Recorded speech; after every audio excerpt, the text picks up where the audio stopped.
it's not that easy for a person to feel safe in a committed relationship, even if it's not marriage, when they haven't made the decision to take care of their own concerns.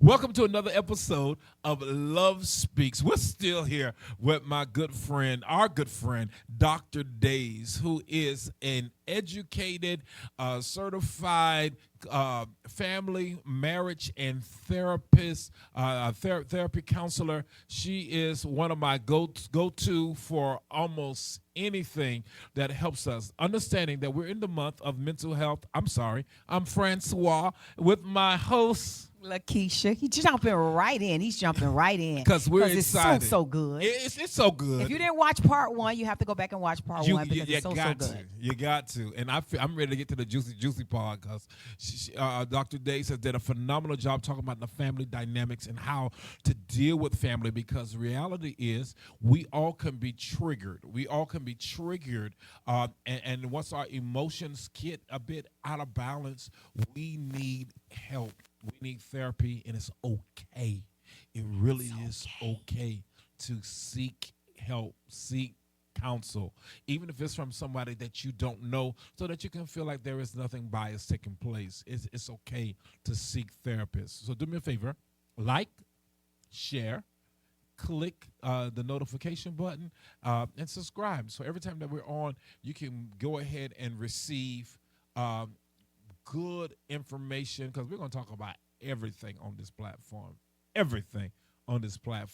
So again, Dr. Days, welcome back to Love Speaks. We our conversation started so good that we just have to continue it. I'm so glad you're here. I'm so glad to be here. I am too. So glad you're here. You always just send my brain just spinning on the good wealth of information that you bring. On our last episode, we talked about the different family dynamics, and the reality is that a lot of us have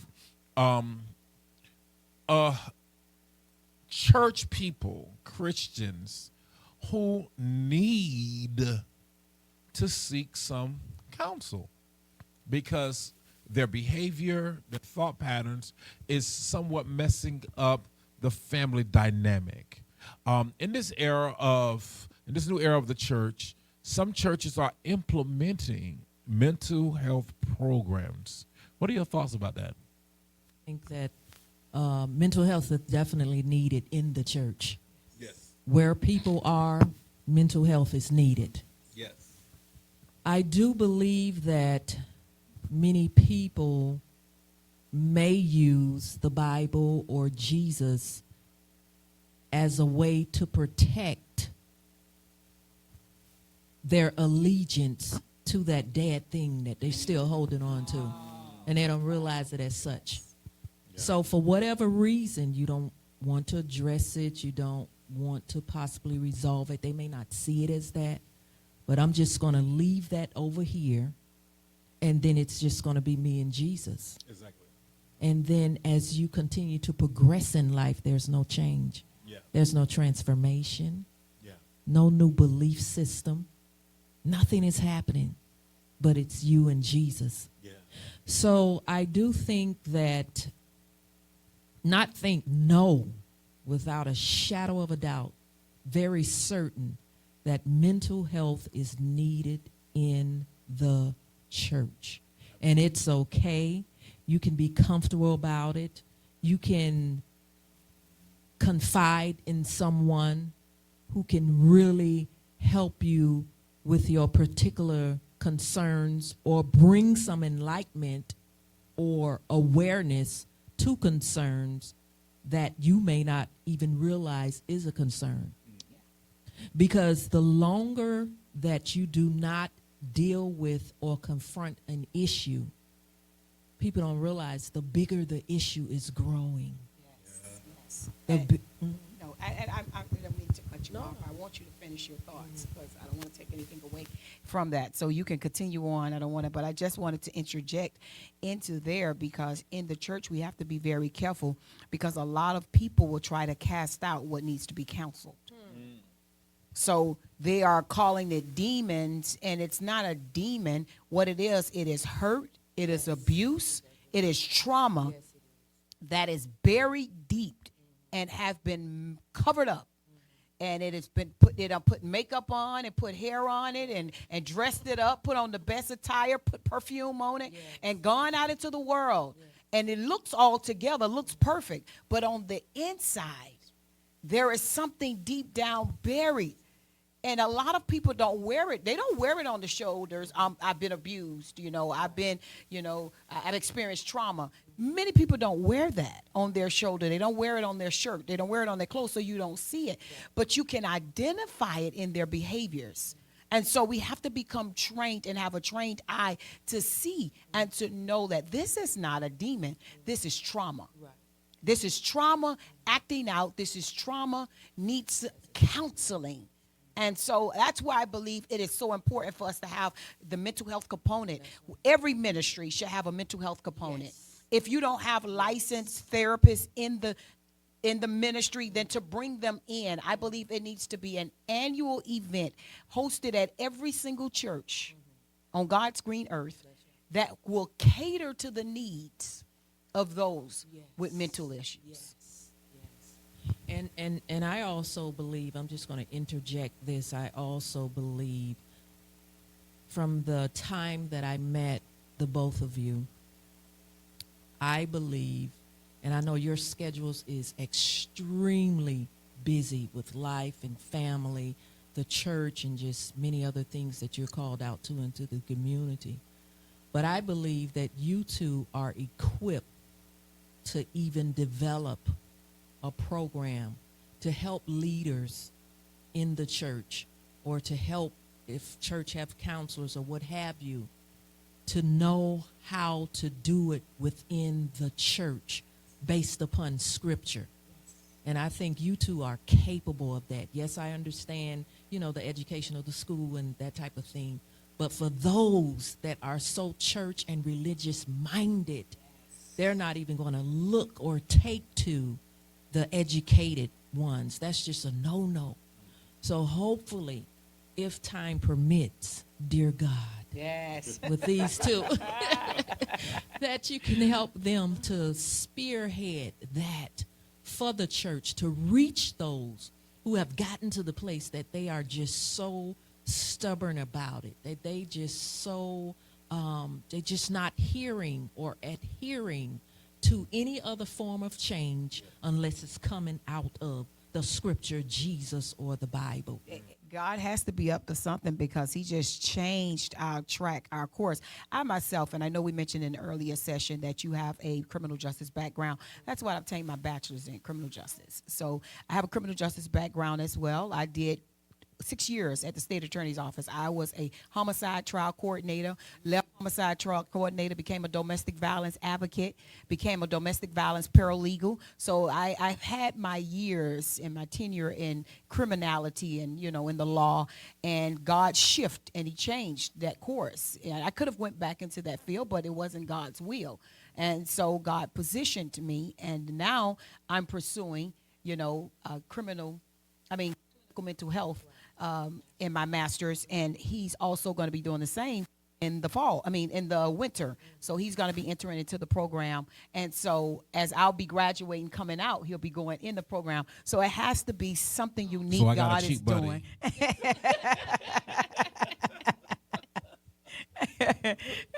I'll help you out. So it's something great because has to be the hand of God. It has to be the hand of God.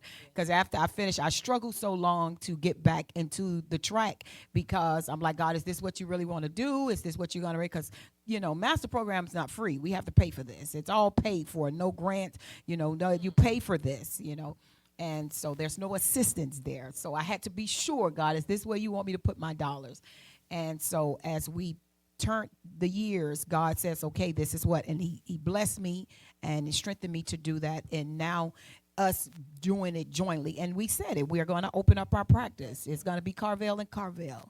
Yeah. So we'll have it. We're going to open up our practice. So, and we're doing it. We're both doing it with the church in mind.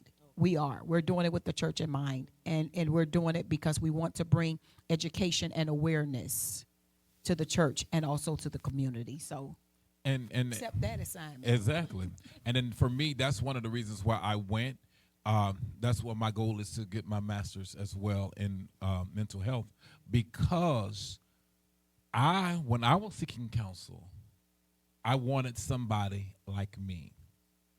I wanted somebody who had a Christian background, who would understand my ethnicity, but yet understand the practicality of where we are. And the reality is, the bumpy road that we experienced in marriage drove me to counseling. The bumpy road we experienced in marriage drove me to counseling. So as we begin to just drive this home concerning marriage, because now we live in a day and hour, because I feel people aren't getting the right help they need in marriage, that less people are interested in even getting married. They're not even interested. We live in a new generation where they're not even interested in getting married. Why get married? What for? I see what you guys are going through. I see what other people are going through. I've seen other marriages. And because people aren't taking it all in. As a family and marriage therapist, what would you say are some of the key things that keep a marriage strong? One thing I can say is that, I guess as the generations change, as the world continue to evolve, a lot of things about marriage has changed. Yes. And that's why people feel that way. What was once the bond of sentiments, the provider, the roles, now we've gotten to a place where there's different alternatives. Households are being run very differently. For some, shacking works. Why go through the ups and downs? And I think nowadays, too, people are not necessarily doing the work that's needed within themselves to even be connected to another person.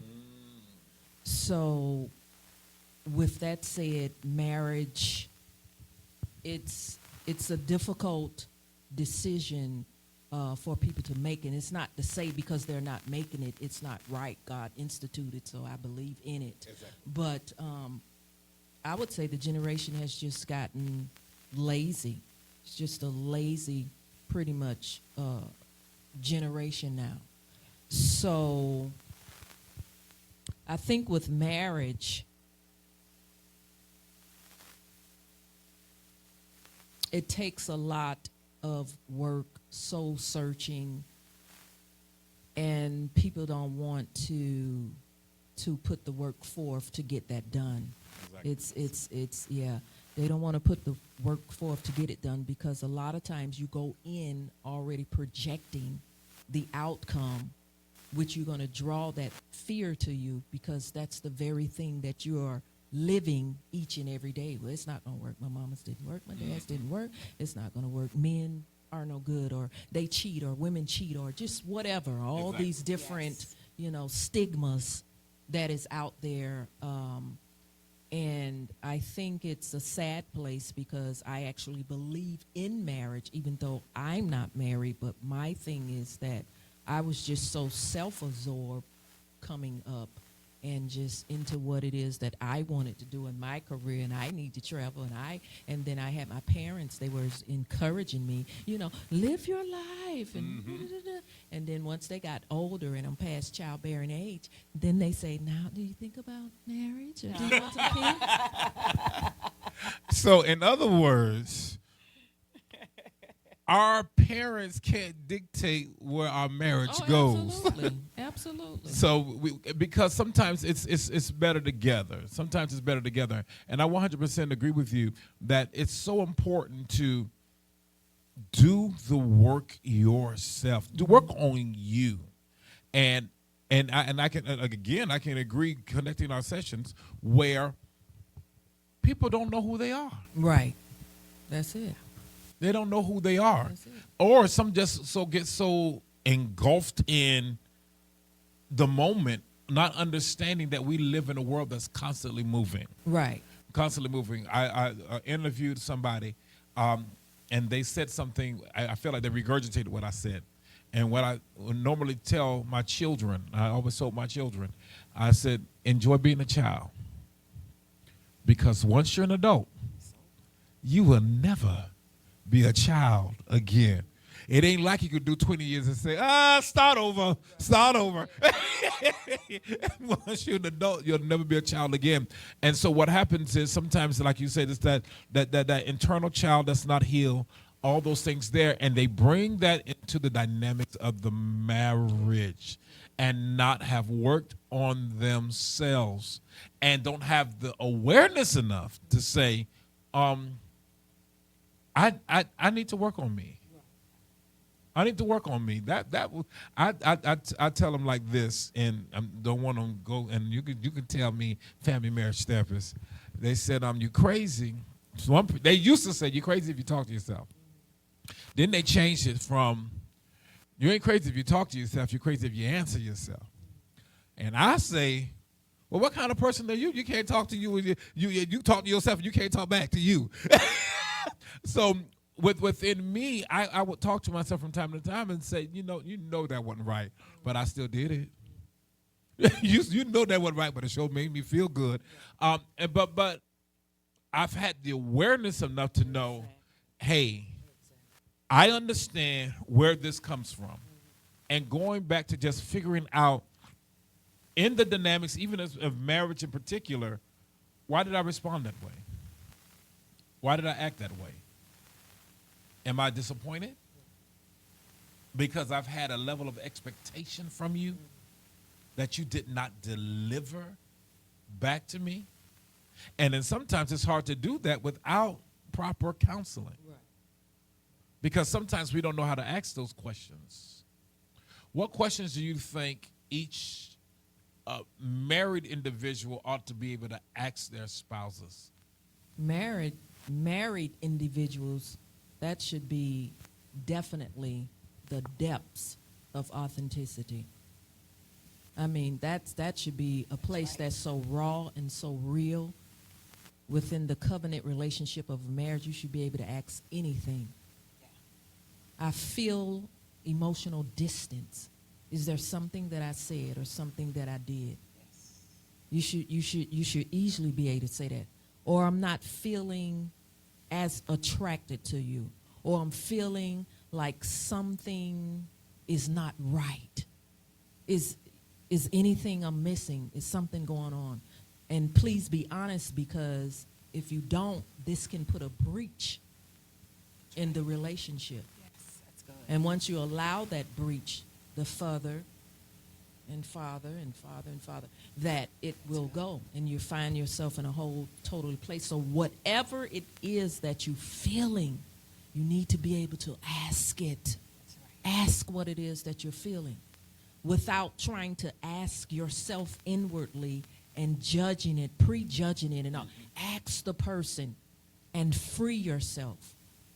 Don't be in bondage to internal thoughts that have no logical consistency to it. It's inconsistent. I think today, in today's time, as you mentioned earlier, the dynamics of marriage has shifted. Yes. It has shifted tremendously. And I remember reading an article where we were once a generation of people who they said it was FOMO, fear of missing out. Right. So we kind of jumped on the bandwagon with a lot of things. Most people got married because they feared, missing out of being a parent or having a spouse. So other people were getting married and having weddings. And so they feared, they had that FOMO, the fear of missing out. But now there is, in this generation, and that's why we don't see marriages as much. I was reading the article, is because they live in this thing of FOMO, fear of better options.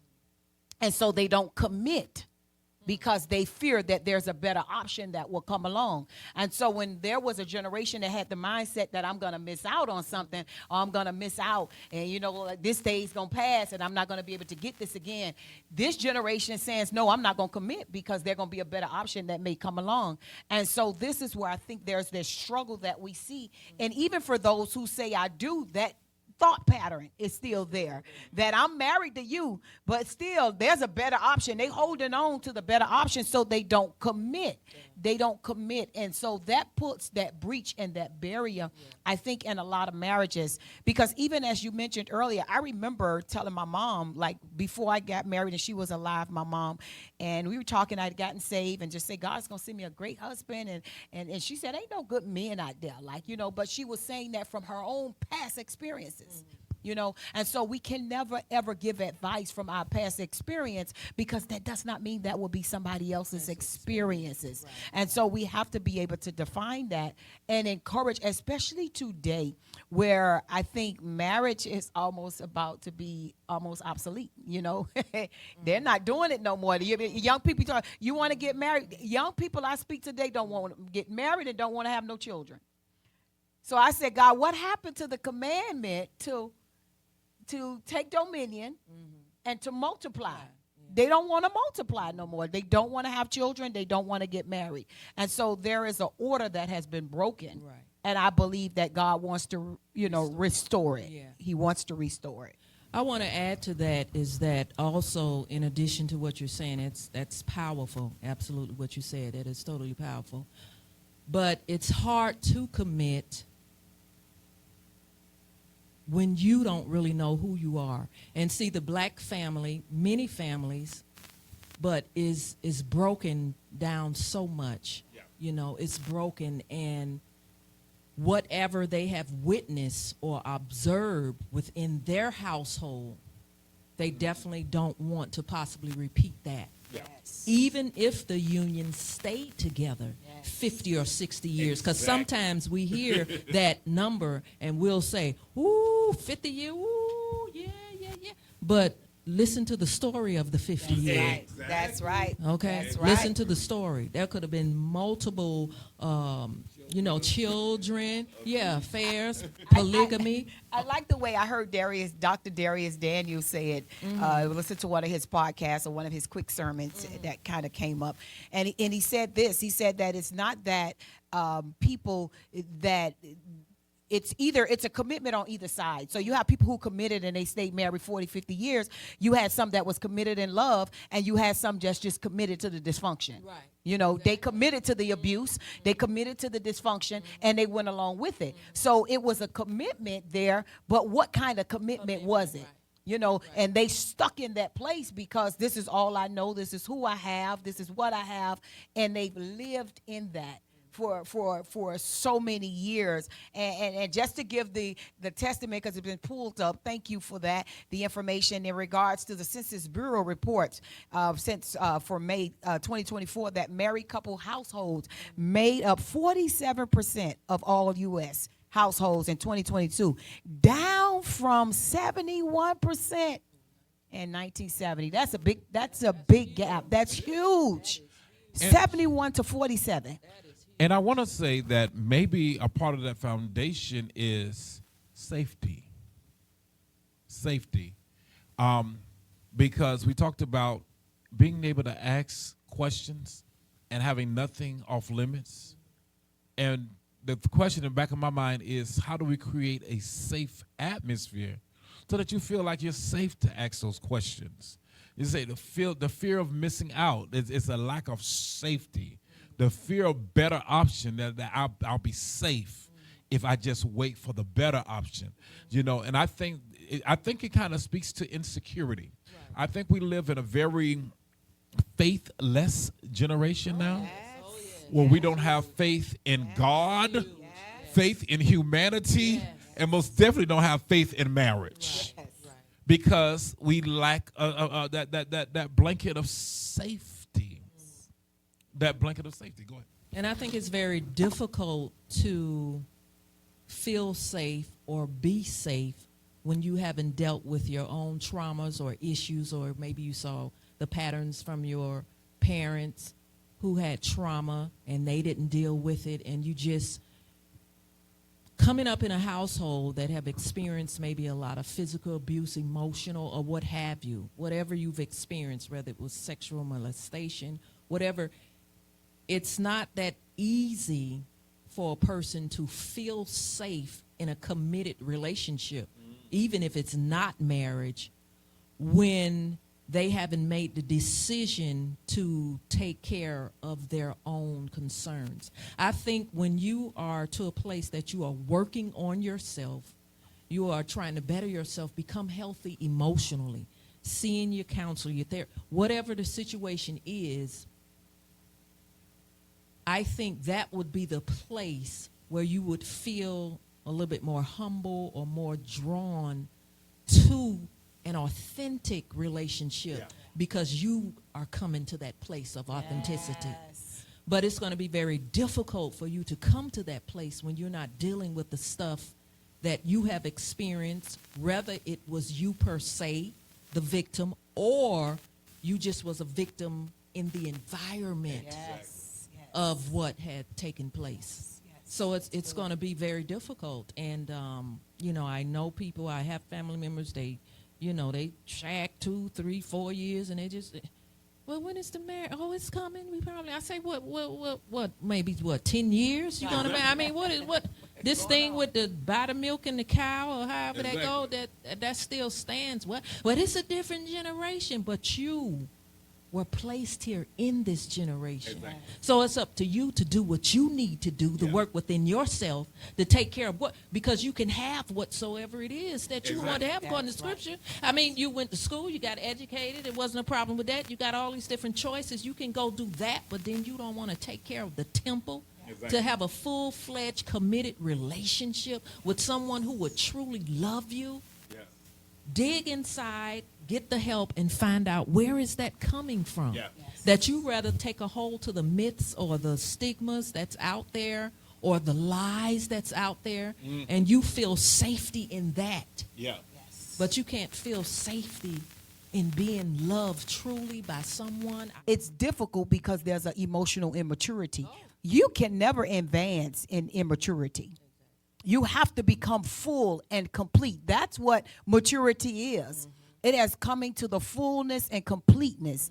Immaturity is just the opposite. So the enemy will keep us in that place so our relationship can continuously be diluted.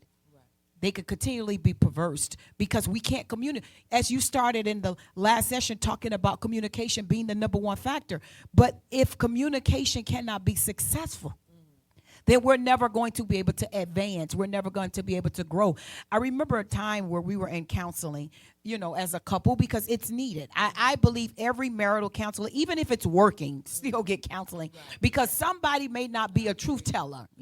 Somebody may not be a truth teller, and they may be that one that's just going through in silence. They're going through, and you still together. It's been 10 years, 20 years. But I believe it's always a point in life that you should come together and say, let us just speak to someone to see if there's any issues. Because I remember, I don't know if it was, my husband who said it, I think it was him who told me that in marriage, when we do our, premarital counseling sessions with couples, that, we always hear the term that it has to be 50-50. And I remember him saying, no, it has to be 100-100, because there's going to be a time where I don't bring. And so what happens when that 50 don't show up? You only have 50%, but if you 100 and I'm 100, when you don't show up, we can still be sustained, And so I think that is so important, and we have to get back to that place where we can now make marriage the focal point.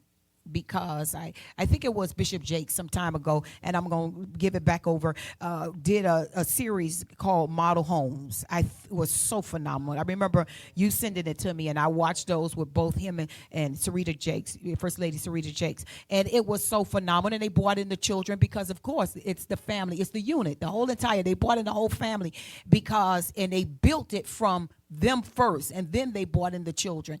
And it was so phenomenal because he talks about the model homes, giving the illustration as whatever was modeled before us. that's what we're going to find ourselves walking in, because it is ingrained in us. We've seen it. We've seen these behaviors. We've seen it. And so we normalize them. You know, hey, that's what I saw for 20 years growing up. So it's normalized to me. And now ain't nobody going to take away, ain't nobody going to teach me nothing different, because this is what I've been taught. This is what I've seen. And so this is where the therapy comes in, because now we're able to pull back, as you said, those layers, saying that was maybe taught, but that was wrong. Exactly. That's preventing you from having a successful marriage, and you got to do away with that. So it's some great stuff. Well, see, one thing in marriages we have to understand too is there's a cohesiveness and a balance when it comes to individuality and togetherness. So that needs to be balanced, and it's very difficult for that to be balanced when you don't know who you are as an individual, or it's very difficult. You're still emotionally entangled to whatever the situation, purpose, person, place, or thing. So in marriages, when relationships get off kiltered, then we either need to check ourselves to see what is off or what is not going on, because that has filtered over into our ability to be able to be cohesive and stable together. So that's what I tell some of the married couple: the individuality and the togetherness have gotten off balance. The equilibrium is thrown off, and we have to get that particular balance back on track. And the togetherness that comes from, well, individuality, of course, is just, for some people, it's difficult because it's actually just a lack of self-development. Like you're saying, you're not mature in particular areas, and you're not developing. And that's why a lot of times some people, instead of being able to hold conversations with you, only thing they know how to do is just to react emotionally with everything, you know, because the intensity of the anxiety has gotten so chronic or so high that they can't, because I lack the self-development to be able to stand sound in who I am, and to not be emotionally entangled into what has been presented, and to go ahead and address the issue and still be able to be connected to you at the same time. See, it sounds easy, but it's not easy for a person who lacks self-development. And that's a lot of things that I see in counseling as well. The lack of what we consider it to be self-differentiation. They lack that totally. It's very, very small. What I say, what I think, what I feel, and how I behave is always entangled into the emotions of another. I'm not capable of making the sound decision outside of myself because I haven't did the work. So they just basically lack autonomy. Yeah. This is real good. Our time is just really flying. It's so good that we're having this time together. And for me, just to me, still connecting with that safety, security, and sampling. Safety, security, and sampling. I have to be honest for myself. I was one who had gotten to a place where I was like, I'm not interested in getting married. I'm not interested in getting married. And being a young pastor. And then I showed up. But before you, I got to tell you what happened before you. Being a young pastor, that used to be the prophecy from everybody that came to preach. Oh, you singer, God gonna send you a wife. God gonna send you a wife. And I'll say in the back of my head, I'm not interested. Why? Because when I viewed marriage at that time, it was like, I don't want that. I seen domineering women. Get over here. That's my husband. Come on. Put that. And I was like,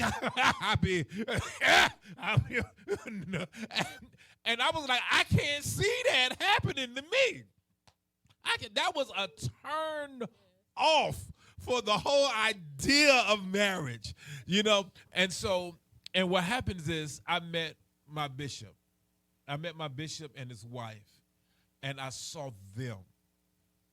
I seen my grandparents, you know. I heard of my great-grandparents, but my great-grandfather had already demised by the time I was born, so I never seen them together. But I've heard of them, but I've seen, you know, my grandparents. My grandmother was divorced because she married somebody who was a great entrepreneur, and a preacher in the church, but he wanted to fight. He liked young girls and he wanted to fight.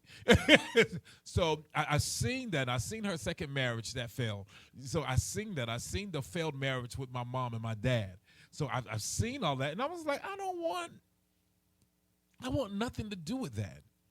And when I saw my bishop and his wife, I said, oh, it is possible.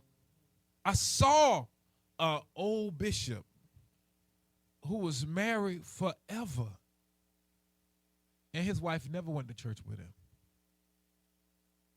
Never saw that woman in church, not one day of my life. I'm sorry, I did. I seen her one day at his funeral. I saw her in church at his funeral.